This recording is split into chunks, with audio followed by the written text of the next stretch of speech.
Statute 83.42. This part does not apply to 1. Residency or detention in a facility, whether public or private, when residence or detention is incidental to the provision of medical, geriatric, educational, counseling, religious, or similar services. For residents of a facility licensed under Part 2 of Chapter 400, the provisions of Section 400.0255 are the exclusive procedures for all transfers and discharges. 2.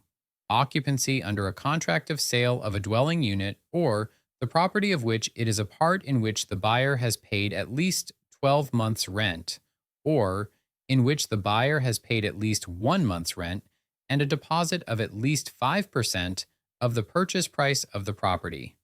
3.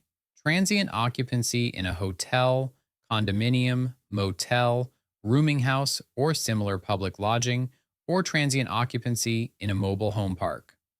4. Occupancy by a holder of a proprietary lease in a cooperative apartment. 5. Occupancy by an owner of a condominium unit. We offer real estate, estate planning, probate, and business law. Call 321-206-3603 or visit easlerlaw.com to book a consultation. Offices in Melbourne, Florida. Virtual consultations worldwide.